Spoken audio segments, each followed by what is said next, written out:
Halo and welcome back, teman-teman netizen atau warganet yang saya hormati semuanya. Di konten terbaru hari ini, saya ingin memberikan analisa dari pertandingan UEFA Super Cup tahun 2023 antara Manchester City versus Sevilla yang berakhir untuk kemenangan Manchester City melalui adu penalti. Dengan hasil akhir ini berarti Manchester City untuk pertama kalinya menjadi juara dari UEFA Super Cup dan pelatih mereka Pep Guardiola mengukir sebuah rekor sebagai pelatih pertama yang berhasil membawa 3 tim menjadi juara dari UEFA Super Cup setelah sebelumnya dia berhasil membawa Barcelona dan juga Bayern Munchen menjadi juara pada tahun 2009, 2011, dan juga 2013. Dan kalau bagi saya teman-teman, keberhasilan dari Manchester City ini bukan merupakan sebuah kejutan. Bahkan di konten preview untuk pertandingan ini telah saya jelaskan dan juga tegaskan bahwa Manchester City yang punya peluang besar untuk menjadi juara dari UEFA Super Cup tahun ini. Tapi yang mengejutkan bagi saya bahwa Sevilla bisa menahan Manchester City sampai adu penalti. Dan memang sih dari segi permainan Sevilla gak buruk juga. Cuma mereka sebetulnya mengandalkan strategi bertahan total dan juga counter attack. Sedangkan Manchester City seperti biasa mengandalkan ball possession, mereka menguasai jalannya pertandingan. Bahkan persentase ball possession mereka itu sampai 74%, tapi mereka hanya bisa mencetak 1 gol. Walaupun mereka bisa menciptakan banyak peluang yang berbahaya. Tapi the problem is, tidak semua peluang tersebut didapat oleh Erling Haaland. Kenapa bisa seperti itu?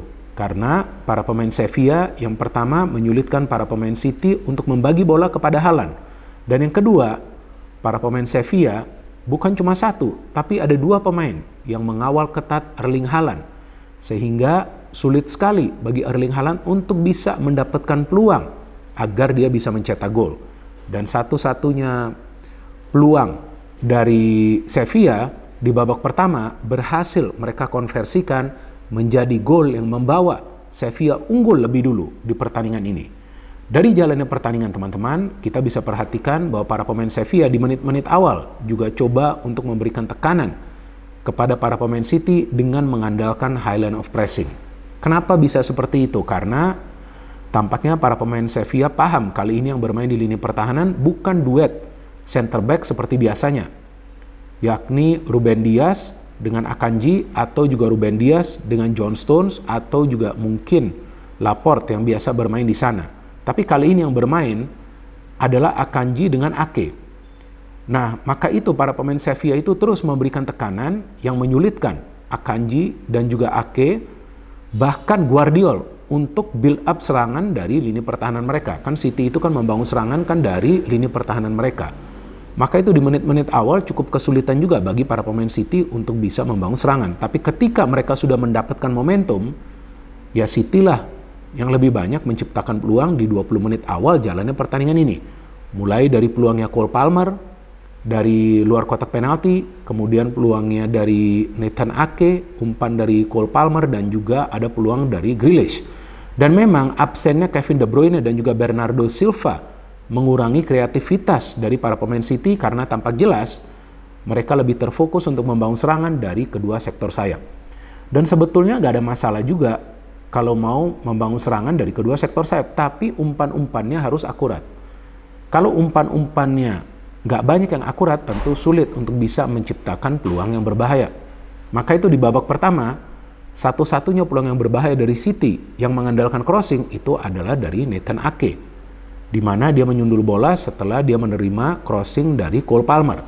Namun Sevilla ini teman-teman, perlahan-lahan mereka coba untuk mendapatkan tempo mereka. Jadi mereka adalah tim yang biasa mengandalkan tempo permainan. Mereka akan mengatur tempo permainan ini.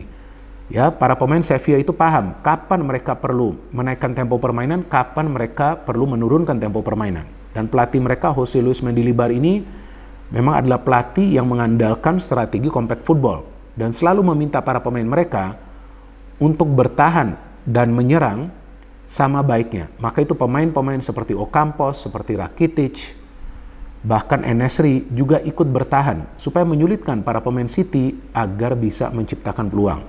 Dan ternyata melalui sebuah build up dari penjaga gawang mereka, Bono, Sevilla bisa mencetak gol. Dan saya kaget bahwa tidak ada pemain dari Manchester City yang bisa memblok bola di tengah. Padahal City mengandalkan double pivot.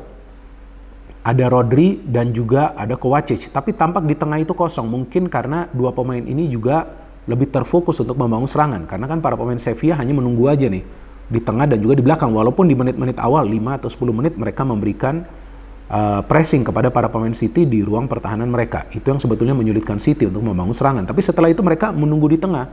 Namun ketika mereka bisa membangun serangan dari tengah dan umpan diberikan ke sayap, nah dari crossing yang akurat ini ya, yang dilepaskan Acuna, ternyata En-Nesyri bisa mencetak gol. Saya masih ingat pemain timnas Maroko ini mencetak gol ke gawang Portugal ya. Mirip seperti gol yang dia cetak di pertandingan dini hari tadi kan, heading, lompatannya tinggi banget. Dan kali ini dia berada di antara dua pemain City, Ake dan juga Guardiol, tapi dia bisa menyundul bola dengan baik dan menjebol gawang dari Ederson. Itu adalah peluang pertama yang berbahaya dari Sevilla. Dan setelah unggul, para pemain Sevilla betul-betul fokus untuk bertahan total dan sesekali mengandalkan counter attack. Dan itulah yang menyulitkan para pemain City untuk bisa menciptakan peluang yang berbahaya. Dan bola sama sekali tidak nyampe ke Erling Haaland. Karena ya para pemain Sevilla pintar banget untuk menyulitkan para pemain City memberikan crossing-crossing yang akurat dengan membuat para pemain City lebih lama menguasai bola. Jadi itu yang memberikan kesempatan bagi para pemain Sevilla untuk mengawal ketat Erling Haaland. Bukan cuma 1, 2, bahkan bisa ada sampai 3 pemain yang mengawal Erling Haaland, yang membuat dia juga frustasi tentunya. Dan ketika babak kedua itu dimulai, nah saya kira Pep ini akan langsung melakukan pergantian pemain ya, karena masih ada Alvarez kan di bangku cadangan. Biasanya kan Alvarez ini main ketika Manchester City mengalami deadlock, tapi ternyata enggak. Jadi Pep masih percayalah dengan pemain-pemain yang menjadi starter. Tapi justru Sevilla yang hampir mencetak gol tuh kan dari En-Nesyri. Wah bagus juga tuh save dari Ederson. Jadi Sevilla ini dari counternya memang bahaya kan, seperti yang saya jelaskan di konten preview untuk pertandingan ini. Counter mereka pokoknya sangat berbahaya karena mereka punya pemain-pemain yang mengandalkan kecepatan dan juga positional play. Jadi mereka akan mencari ruang kosong ya di area pertahanan tim lawan. Dan akhirnya City bisa mencetak gol, dan di luar dugaan saya yang memberikan crossing adalah Rodri. Karena itu dia Foden, kemudian Grealish atau juga Cole Palmer sulit sekali untuk bisa memberikan crossing yang akurat. Tapi Rodri tampaknya ingin memberikan crossing kepada Haaland. Haaland bergerak, namun di sana ada Cole Palmer yang bisa menyamakan kedudukan. Dan setelah itu, seperti yang kita pahami bahwa para pemain Manchester City terus ngegas. Mereka mengurung ya para pemain Sevilla, walaupun para pemain Sevilla masih berhasil membangun satu counter attack di mana En-Nesyri kembali hampir mencetak gol, tapi setelah itu mereka hanya bertahan total. Mereka coba untuk mengulur waktu sampai adu penalti, dan tampaknya memang target mereka adalah untuk menuju ke adu penalti. Tampaknya mereka confident ya bisa menang melalui adu penalti tersebut, apalagi di Europa League kan final mereka menjadi juara setelah menang adu penalti lawan AS Roma. Apalagi kiper mereka kan Bono nih bagus ya. Oh by the way, Bono kayaknya segera akan gabung ke klub di Arab Saudi ya, kalau nggak salah Al Hilal ya. Nah itu dia, kan saya pernah katakan di konten sebelumnya, ini karena Ronaldo nih sekarang banyak pemain dari Eropa yang mulai pindah ke Arab Saudi ya, juga karena memang duitnya bagus sih. And then akhirnya Alvarez masuk. Nah saya bingung juga kok Pep Guardiola hanya memainkan Alvarez sebagai pemain pengganti. Nah tampaknya Guardiola juga ingin menyimpan pemain-pemain lainnya supaya mereka tidak cedera. Dan dari tendangan adu penalti, para pemain City semua bisa mengeksekusi, tidak ada yang gagal, tidak seperti di pertandingan Community Shield ketika itu Rodri ya, tendangannya bisa di-save oleh Ramsdale dan juga Kevin De Bruyne miss. Dan Sevilla ternyata pemain bertahan mereka yang bermain bagus sekali, Gudelj ya bersama Bade, mereka kuat banget di pertahanan. Ternyata Gudelj miss, tendangannya kena mistar gawang, dan Manchester City berhasil menjadi juara dari UEFA Super Cup tahun 2023. Apa yang bisa kita pelajarin dari pertandingan dini hari tadi, bahwa ketika ada sebuah tim yang kehilangan pemain inti mereka, bukan cuma satu tapi dua, ya seharusnya mereka mengandalkan pergerakan dari kedua fullback mereka. Tapi saya melihat Kyle Walker dan juga Guardiol tidak banyak bisa memberikan kontribusi dalam hal membangun serangan, bahkan tidak banyak crossing-crossing yang bisa mereka lepaskan. Ya, karena mereka ketika naik ke tengah, mereka langsung memberikan bola kepada salah satu pemain City yang bermain di sektor sayap.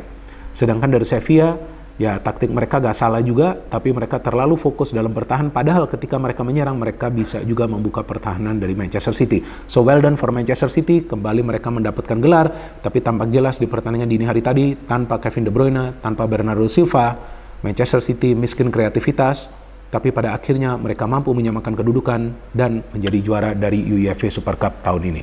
No hate, no politics, only football. Salam sepak bola.